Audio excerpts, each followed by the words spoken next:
For this AITA episode, a young man was adopted as a baby, and somehow, his bio parents found out where he lives and contacted him to demand he donate bone marrow to his sick birth father, and says they're going to sue him if he refused. Now let's read this saga. Original post.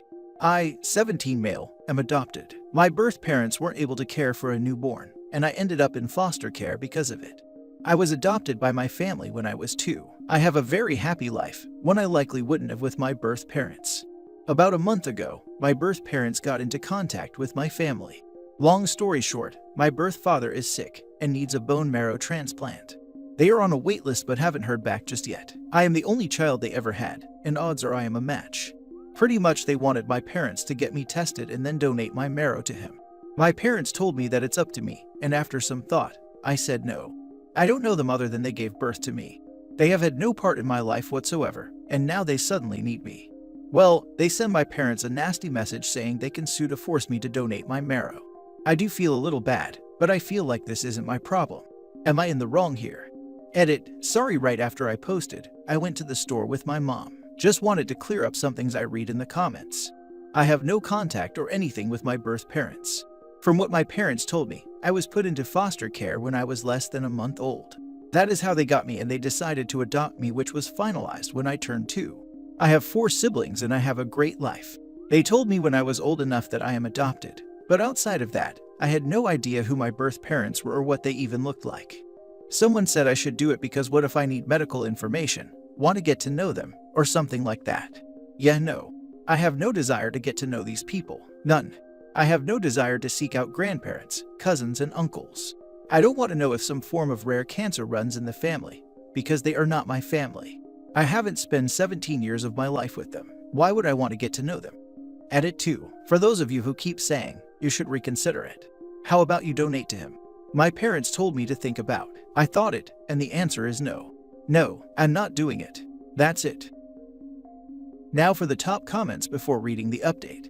Not wrong, I'm no doctor, but I hear donating bone marrow can be a very risky procedure.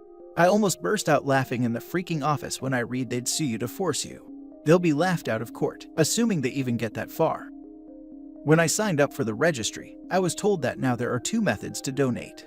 The most common method involves removing the marrow from your blood, and is the same as any blood donation.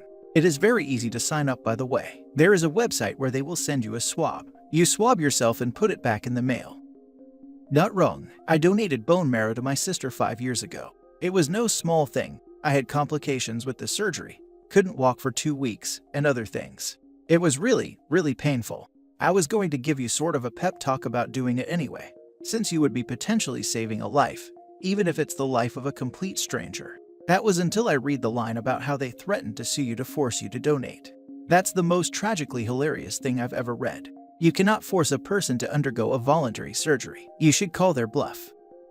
Indeed, not wrong, especially after the suing part. Wish them good luck with that. They didn't want you then, they won't have you now. Also, went through the procedure as well. I raise you're not walking for 2 weeks, with bordering needing a blood transplant, not being able to work for over a month, and having to take medication to get my hemoglobin levels up again for months.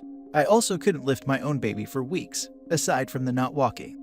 The pain meds also barely worked, so the pain was horrible for well over a week before it got bearable with paracetamol. Took much heavier ones before that, as if they were candy. I now have 14 scars on my lower back that I still feel sometimes. It's been well over a year. Surgical donation is no joke. And the dialysis one is not exactly a ride in the park either, thanks to those meds you have to take beforehand. Not wrong. How dare they threaten you like that? They gave up all rights to you at birth and are now still not wanting a relationship, just for you to undergo a medical procedure to save his life. Way to go, guys. They could have asked to meet you so they could plead their case, but they went nuclear. Ignore them. Now for the first update. It's early, I'm getting ready for school between typing this. Read more comments this morning, and again let me clear something all. My egg and sperm donors didn't lovingly give me up. I was taken. My parents don't know the exact reason because that information was never released to them. They were just told, and I quote, it wasn't a good environment for a child. I was taken. Even if they had given me up, doesn't mean I owe them anything. Not like I asked to be born like every freaking child on this green earth. If being born means I am suddenly in debt to them, I would have been the slowest sperm you ever seen. I would have happily raced into a sock. Y'all can be a bunch of hypocrites. In one breath you say there are kids in foster care who need a home.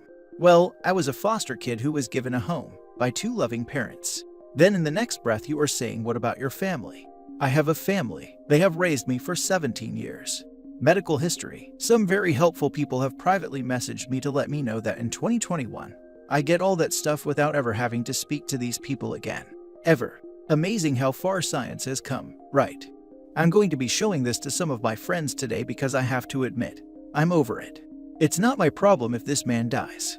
And again, some people have pointed out in the comments, odds are, I wouldn't be a match anyway. And he has been luck getting a donor off the list, and it will be faster than waiting on me to get tested only to be told I'm not a match anyway. And again, with those on your hill screaming, well, wouldn't you donate to a stranger? I donate blood mostly because it gets me out of PE class. I like donating blood. If someone receives that blood, then congratulations. I put no more thought into it besides that. Even if they had come to my parents and said, hey, you adopted our son, and well, we need a favor. Sorry to ask blah blah. My answer would have still been no. I did my own research and found plenty of stories of kids who were used like gold mines for their genetic materials by their parents to save their siblings or a family member. And that is all they were to their families, someone who had the right match. I don't owe them anything. I don't care if she spent 8 hours in labor with me. They aren't my family. I have a wonderful family who are supporting me right now. Also, my parents are working on finding how the heck they even knew where I was, because my adoption was a closed one. They had their rights terminated when I was taken. They shouldn't know anything about me. I don't know if they are contacting a lawyer or anything. I know they are pretty upset about all of this. I have to get to school later. Now for the second update. I know this is long overdue. I started college. Life and COVID put things on hold for a bit. Long story short, I didn't donate the bone marrow. My birth parents started harassing my family on the regular. Texts, phone calls, letters, showing up at places, resulting in calls to the police. They were arrested. My adoption had been closed, but they used some shady private investigator to find me and basically just showed up on the doorstep demanding my bone marrow. My family did press charges. As of right now, as far as I am aware, they are still sitting in a prison cell while they wait for their day in court, as things are still delayed due to the cough. I guess my sperm donator's illness wasn't that serious or he got a donation. I don't know. Anyway, just thought I would update this old post. I'll answer questions if you have them. That is it. Edit. Someone asked why I was taken. Honestly, I still don't know the full story, nor do my parents. They said they asked but never got the full answer. The answer they told me was someone called the police and told them to do a welfare check on my sperm and egg donator, complaining they constantly heard a baby, meaning me crying. Meds may have been involved, which my parents think so. I was placed in foster care and from there I was adopted. Why did they find me? My father feels they wanted money, and the bone marrow story was just a lie. We only based this off of the fact my sperm donor seems fine. We don't know if he got the bone marrow from someone else or whatever, but we think the story was made up in order to harass us and get money from my parents. We aren't rich, just middle class. My mom has her business and stay-at-home mom, while my dad is an electrician. Did I ever sign up to donate bone marrow? No, I did not. I'm not comfortable with that, but I still donate blood. What about genetics? I haven't gotten tested for anything of yet. Other family? I don't care. During that time, someone reached out to me on Facebook claiming to be an aunt. I didn't reply the message. Honestly, I don't blame you for your decision, as all of your points are valid. They didn't have a right to do what they did, morally or legally. Hope you enjoy life at college. Jail most likely, because they haven't had their day in court yet. Nonetheless, great update. Have a great time in college, OP. The reality is, the moment they started harassing or pressuring you, you didn't qualify as a donor, at least here. Donors must be 100% voluntary without any pressure. I'm glad your parents protected you. I went back and read the original post, where people are saying, what about your medical history? That's the weakest reason in the world for a donation. You can get a medical profile that covers most things these days through DNA testing, if you wanted to know badly enough. Good on you for sticking to your guns. Good luck in college. Fun fact, at his age, he didn't qualify from the beginning. Sperm and egg donors were trying to con him, or his real adoptive parents, in some way. Minors donate bone marrow to relatives all the time. Siblings are frequently the best match for obvious reasons. We allow toddlers to donate even if they are too young to understand what's happening to them, as long as the ethics committee signs off on it. If you're just Googling and not involved in medicine, you probably saw that the minimum age to donate bone marrow is 18. which is true for stranger donation and services like Be the Match. There is risk to the donor and not much benefit to the donor in stranger donation, and so a donor needs to be an adult to consent to the procedure. For siblings, there is risk, but there is a benefit to having a sibling live and significant downsides to having a sibling die, including both the direct impact to a young child of losing a sibling and the impact to a young child of having grieving parents. The death of a child has a huge impact on the entire family, which changes the calculus of the risk or benefit of donating bone marrow. That's why minor siblings are allowed to donate to each other and to their parents, but minors aren't allowed to donate to stranger. Now for the last story. Am I wrong for refusing to let my brother meet my son after what he told me at my husband's funeral?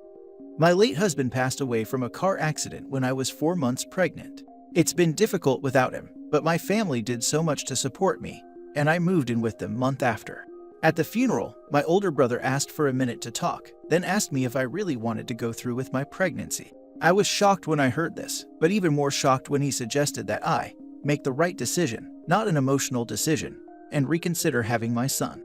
He gave many reasons why, including the fact how single or widowed mom are considered too much of baggage for so many men to date. I lost it on him and kicked him out. That was the last time we saw each other. My son is now 3 weeks old.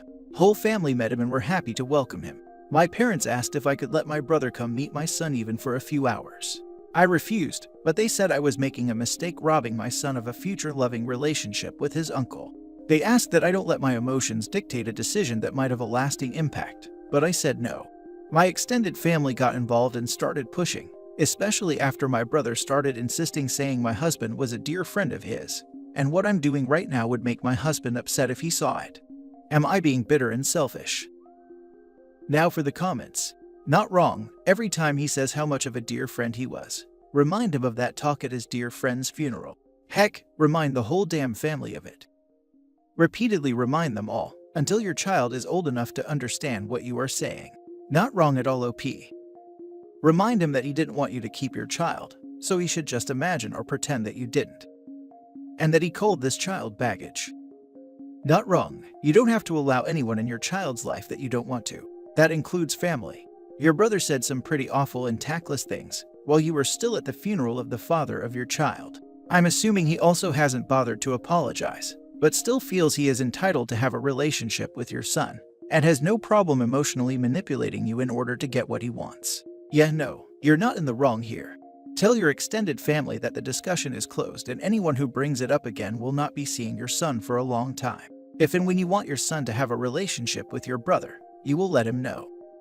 You don't have to allow anyone in your child's life that you don't want to. That includes family. I say this as someone who loves my nieces with all my heart, but uncles aren't actually that big a deal. Most kids could take or leave their uncles, even if those uncles are heavily involved in their lives. It's not like you're depriving your children of some quintessential childhood experience by not bringing a particular uncle around. Absolutely agreed. And that's from a guy whose uncle played an essential role in the makeup of who I am today.